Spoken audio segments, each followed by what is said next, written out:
Okay, let's dive into this. When you hear that word, Armageddon, what pops into your head? Probably some massive future military showdown, right? An epic, world-ending battle. But what if the book of Revelation is actually painting a picture of a totally different kind of war? I mean, what if it's not about a future apocalypse at all, but a spiritual battle whose biggest moment has already happened? So this is the verse from Revelation 16 that really kicks the whole thing off. For they are the spirits of devils, gathering them to the battle of that great day of God Almighty. I mean, wow, you can feel the scale of that, can't you? It's cosmic, it's global. It's painting this picture of these unseen forces basically pulling the strings of earthly rulers, leading them all to some huge final showdown. So, that's the big question we're digging into here.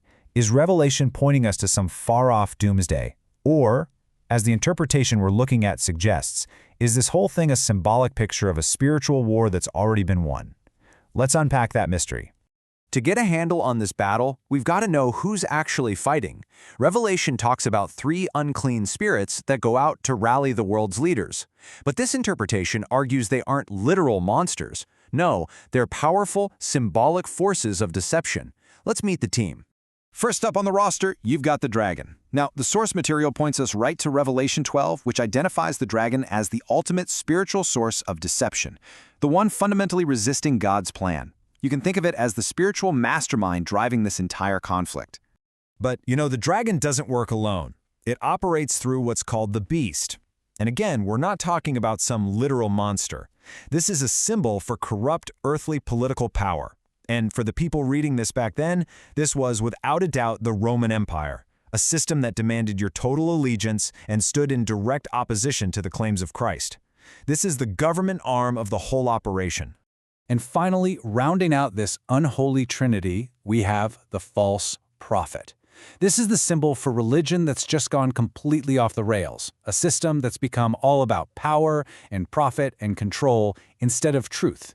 And in this specific context, this interpretation points directly to the compromised temple leadership in Jerusalem at that time. Okay, so this is where it gets really crucial. You have these 3 incredibly powerful forces: spiritual deception, a massive political empire, and corrupted religion. What on earth could possibly bring them all together to work towards a common goal? Well, the argument is they all found a common enemy: Jesus Christ. Let's break down why. For the religious system, it was all about greed and power. Jesus was a direct threat to their temple business and their authority over the people. For the political system, Rome, the motive was fear and control. The last thing they wanted was an uprising. I mean, remember, their guy Herod slaughtered babies just on the rumor of a new king.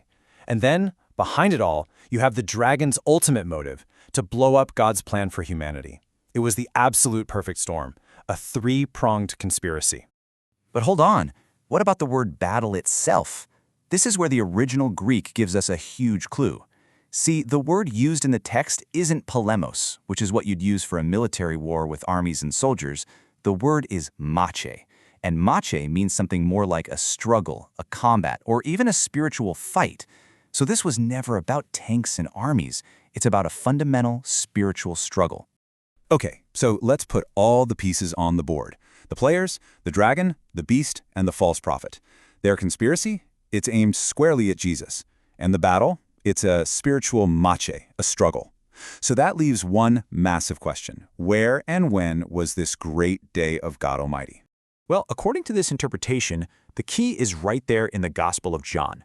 Right before his crucifixion, Jesus himself says, "Now is the judgment of this world. Now shall the prince of this world be cast out." Do you hear the urgency in that? He doesn't say someday in the future, he says now. And this leads us to the absolute heart of this whole argument. The crucifixion was the battlefield. The cross was that great day of God Almighty. It was the one single moment in history where those 3 forces, the dragon, the beast, and the false prophet, all converged and threw everything they had against Jesus. This was the ultimate makshe. This was the decisive spiritual combat. So you might be thinking, okay, if the battle is over, then why are we even talking about this now? Well, because according to this view, that unholy trinity didn't just pack up and go home. It actually represents a timeless pattern of opposition, a spiritual conflict that is still very, very much ongoing. I mean, just look around and you can see these same dynamics playing out today, can't you? Religion that gets all tangled up in legalism instead of focusing on grace. Political systems that demand your absolute allegiance. And of course, that ever-present spiritual deception that wages war on truth. The argument is that these forces are still united in their opposition to the message of the cross. So that leaves us with a pretty provocative final thought to chew on. If the greatest, most decisive spiritual battle in history was already fought and won at the cross, then what are all the spiritual struggles we see being fought today? What's their purpose? And more importantly, how does knowing the outcome of the main event change the way we're supposed to engage in the fight?